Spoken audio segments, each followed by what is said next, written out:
Tonight on Nation to Nation, the federal government under fire for mishandling climate emergencies. There seems to be very little action taken to make concrete improvements for First Nations communities.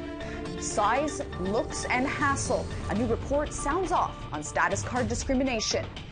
This is an everyday experience of contempt that we are faced with. And unpacking the conflict and commiseration of the COP27 Climate Summit. That our next generation, our upcoming generation of young people, they're angry. They're frustrated by the lack of inaction and this push for incremental change. Good evening and welcome to another week of Nation to Nation. I'm Lindsay Richardson, hosting tonight's discussions from our studio in Montreal. We begin on Canada's climate emergency. Over the last 13 years, First Nations communities experienced more than 1,300 emergencies, many of them related to extreme weather events, the most recent being Hurricane Fiona in the Maritimes. A new scathing report tabled this week by Canada's Auditor General Karen Hogan called Indigenous Services Canada's crisis management reactive instead of preventative, saying the department did not ensure response services met the needs of First Nations communities. During the fall economic update, the federal government unveiled a 3-year, $100 million plan to help Indigenous communities recover from natural disasters and prevent future damages. Indigenous Services Minister Patty Haiju agrees with the findings of the Auditor General's report and says the government's heard the call to act faster. We are seeing unprecedented climate change affect, in particular, First Nations communities around the country, and we need to get ahead of that curve in order to be able to support communities to have better planning and better resources to manage the climate events that undoubtedly are going to be more frequent in nature. Canada's Auditor General Karen Hogan is joining us now with more. Karen, welcome to the show. Hi, thank you for having me. Now, I used the word scathing earlier because the report is highly critical, but I'm curious, how would you qualify it? So while the gaps are known and the concerns are real, there seems to be very little action taken to make concrete improvements for First Nations communities. Now, your reports acknowledged it, the federal government's acknowledged it. Indigenous communities are obviously hit hardest by fallout from extreme weather events. But I'm curious, is there an example that you've encountered where a community was particularly neglected or overlooked in this time of need? Well, we didn't really analyze all the details of evacuations and impacts that happened on First Nations communities. But you're right, with climate change, having natural disasters like floods and wildfires increasing in both frequency and intensity, First Nations communities and the people in those communities are really feeling the impact. Whether they're being evacuated or not, there's still a large impact. And we looked at the length of evacuations and found that while the majority of them are for short periods of time, there is a rather large number, over 15%, that are for 3 months or more, which are considered a long-term evacuation. And then some of them are for many years. And for example, the Peguis First Nation community, there's many members have been evacuated for almost a decade now and have not been able to return to their homes. Mm-hmm. Now, again, climate emergencies are just that, emergencies, and often unexpected. But what about the government's handling of evacuations, say, that are recurrent? And I'm thinking of, communities in northern Manitoba that flood every year. Does your report look at that at all? Well, as I mentioned, we didn't look at real unique experiences. We have a few case studies. We did look at one in Northern Ontario where Indigenous Services Canada actually did different. Instead of evacuating the community reached out to the federal government and said, we'd like to stay on our land. And what they did during flooding season was then move to higher hunting grounds. That was so much more culturally appropriate for the community and more cost effective as well. So it really is about trying a different solution, but bringing First Nations to the community to collaboratively find a way to better prepare, prevent, maybe mitigate those impacts, because it's not just about financial impacts, it's about the impacts on the communities as well. It's funny that you mentioned that culturally appropriate emergency relief services. That was actually my next question here. Are there other examples of what that could look like in this context? I think we looked at whether or not the services that were provided when a community needed assistance to respond to an emergency, whether they were culturally appropriate, meaning was there translation services provided, were there appropriate healing services or appropriate cultural food available for communities when they're displaced. And what we found was that Indigenous Services Canada, while they made a commitment to ensure that those services would be available, haven't really done the work to make sure that they are there, and they're not following up even when communities are evacuated if they're receiving those culturally appropriate services.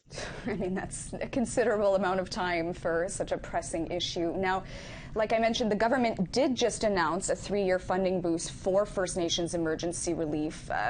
So some hope perhaps on the horizon. What do you make of that investment, considering the findings of this report? Well, I hope that the investment will be focused on a risk-based approach that's assessed in collaboration with First Nations communities. There are some communities, because of their geographic location, are more disproportionately impacted by natural disasters. And it's not clear that those communities are aware that funding is available or even have the capacity to access that funding. And so a much more proactive approach by the department's needed to collaboratively identify those most in need to target the limited resources that they have. Mm-hmm. Now, I guess as a last question, the government has accepted the report. It's now on the table. What, in your eyes, is next? Well, I will obviously keep my eye on what Indigenous Services Canada is doing. It is always a priority of our office to ensure that the needs of First Nations communities are considered throughout all of the programming, but especially when there's impacts like this and lasting impacts on communities. I'll be looking for some real concrete action to address the recommendations that we raise. These are long-standing, known issues that I hope will be addressed in the coming years. Yeah, definitely an issue to keep pushing on. That's unfortunately all the time we have for now, Karen, but thank you so much for your work on this and for joining us today. Thank you. It was my pleasure. All right, now when we come back, a new report sounds the alarm on status card discrimination. Stay with us.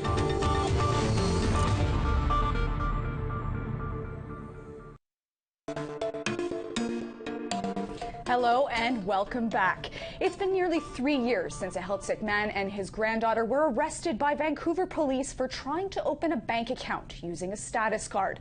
But the impact of the incident still endures. In December 2019, Maxwell Johnson and his granddaughter stopped at a Bank of Montreal to add his granddaughter's account to his own. But the bank refused after looking at Johnson's status card and instead called the police.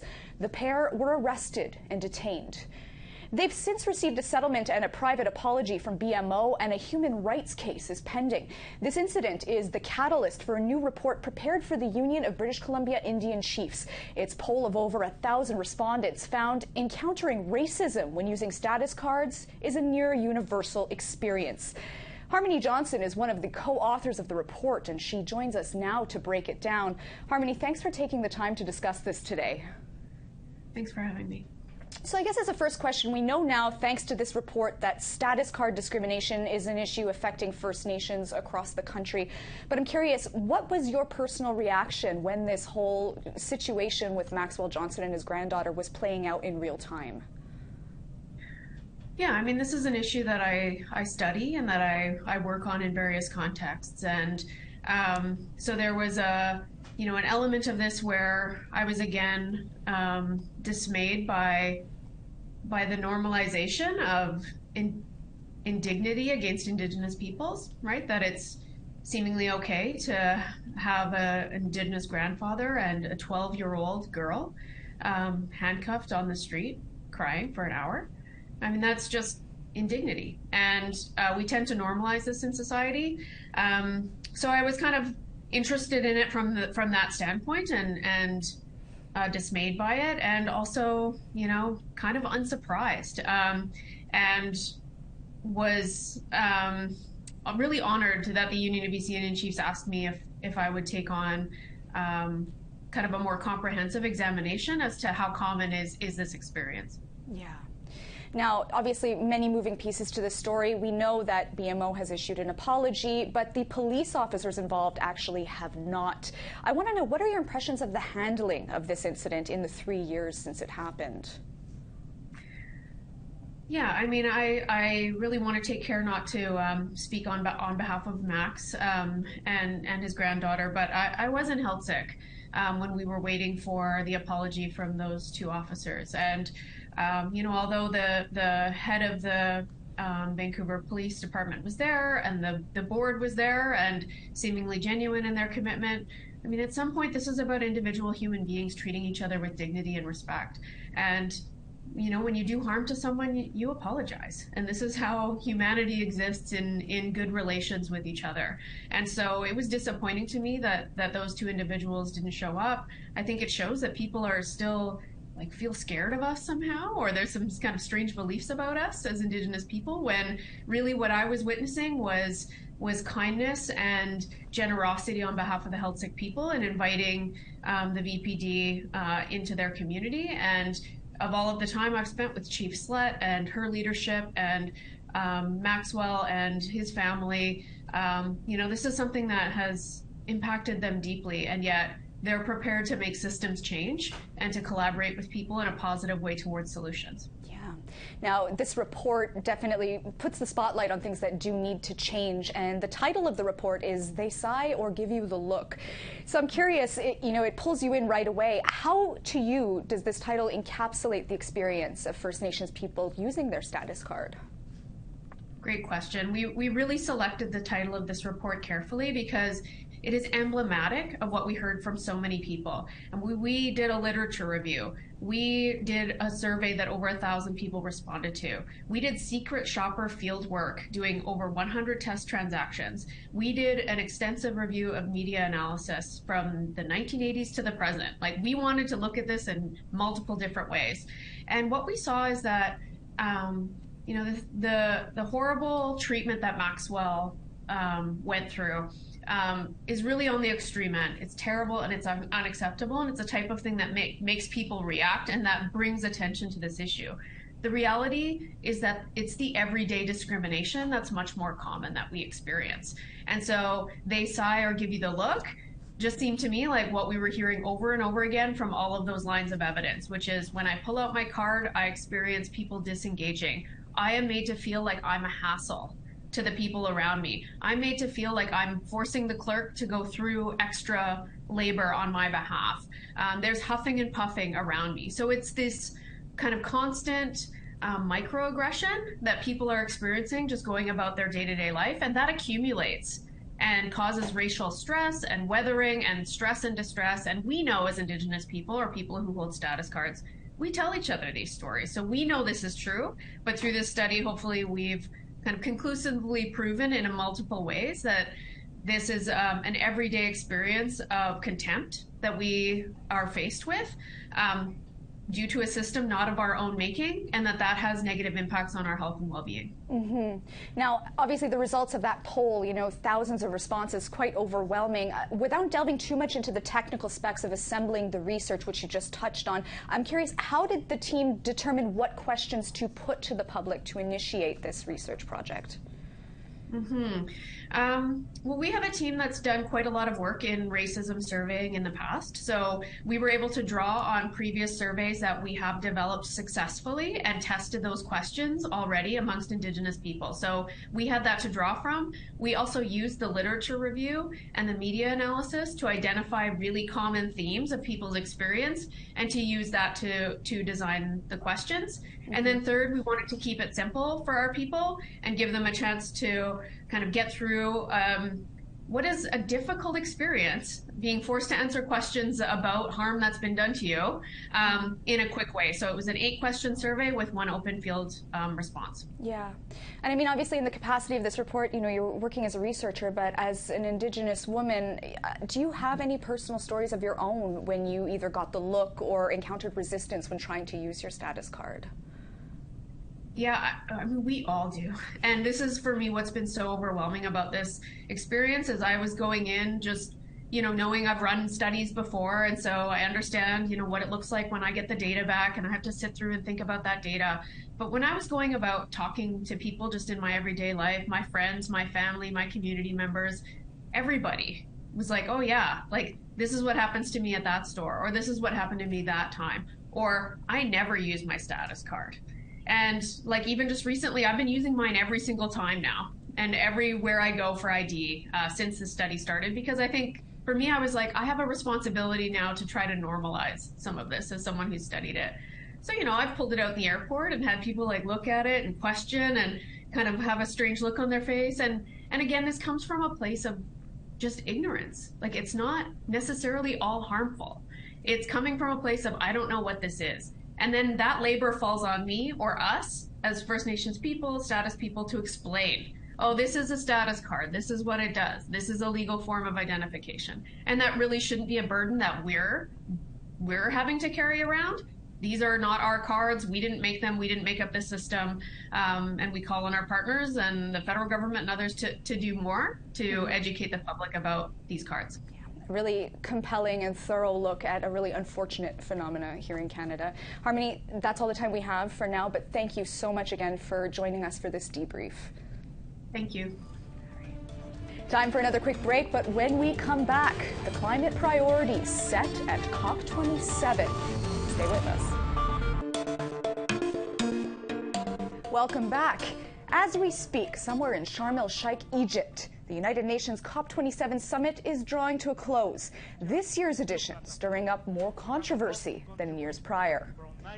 We've all seen the videos online, climate activists defacing masterworks of art, supergluing themselves to walls to draw attention to climate inaction. Despite this unrest, some are boycotting the summit due to Egypt's complex human rights record.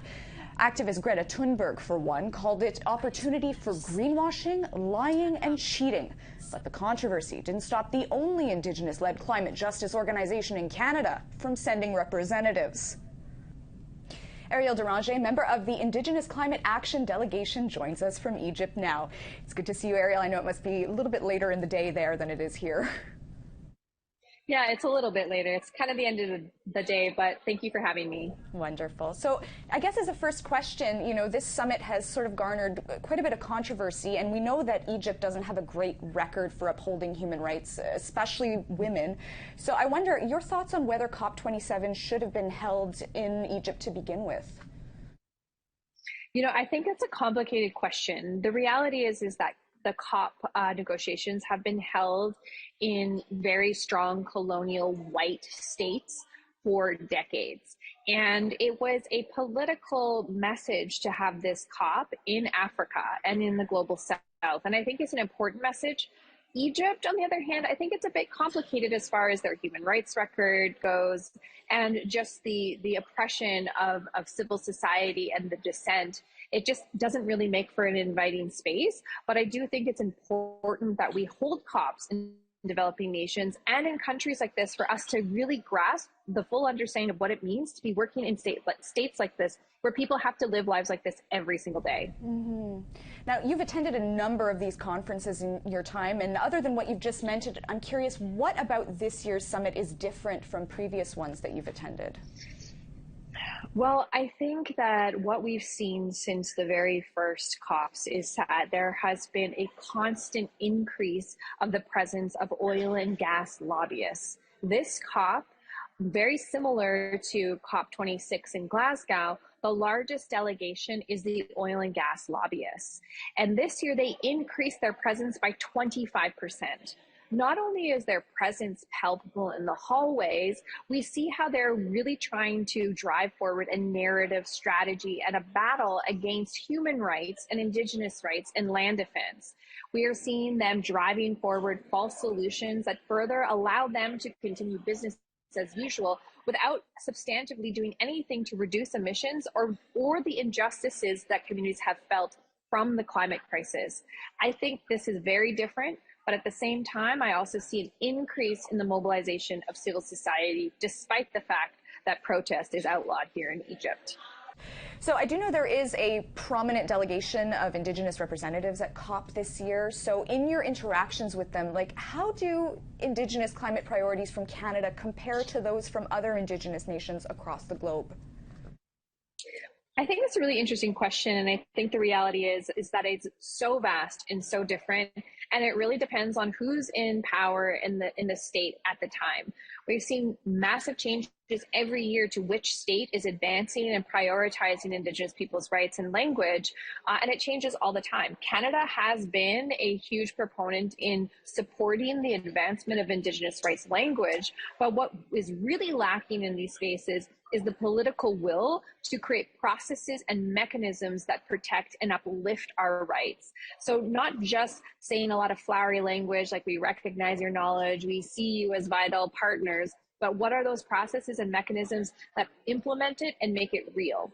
Now, if we look back to the climate march that was held here in Montreal a couple of years ago, it was actually led by a delegation of Indigenous youth, and Greta Thunberg was very firm on the fact that they are the people who are leading the movement forward. And we do see a lot more youth involvement, in recent weeks, especially with these activists that are throwing paint on, masterpieces of art and supergluing themselves to walls. So can I get your thoughts on that? Do you think it's helpful or harmful to demonstrate in that way? I mean, it depends on the tactics and strategies. There is a time and a place for everything. And I think the reality, the message that I'm getting across the board, whatever the action is that our next generation, our upcoming generation of young people, they're angry. They're frustrated by the lack of inaction and this push for incremental change and weak processes and mechanisms. They're angry that false solutions keep being driven forward that do nothing to address the climate crisis. We don't need carbon markets that don't reduce emissions. We need climate justice systems. And that's what these young people are saying. They're pissed. They're like, you've all destroyed our future, so we're going to destroy this piece of art or this thing that we're doing. And sometimes it doesn't feel good for us or for older generations to see that, but we have to understand what is driving our young people to do this, and we really need to take stock of what we should be doing to address the legacies of harm to the planet and to our people and address that for future generations. I guess it sort of plays into that old saying, that any press is good press. So I guess getting these issues, ahead of the public is, what's going to hopefully drive change moving forward. And, the conference is coming to a close, and people are going to come back home. And the Canadian government here is promising net zero emissions in the next couple of years, green economies. These are buzzwords we're hearing a lot of. In your mind, what can folks here in Canada do to continue to affect change? I think we need to be asking our government, what do they mean by net zero? We need real zero. We don't need mathematical equations and spreadsheets that are just trying to move carbon around. We need real action that protects our communities, protects our waterways, protects our women, protects our children.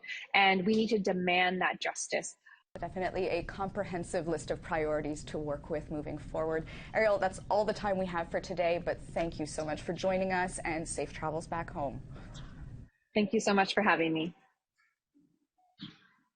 Well, that's all we have time for on this week's episode of Nation to Nation. But if ever you missed a portion of tonight's discussions, head on over to our website at aptnnews.ca or check out our podcasts at aptnnews.ca/podcast. I'm Lindsay Richardson. Thank you for joining us this evening, and until next time.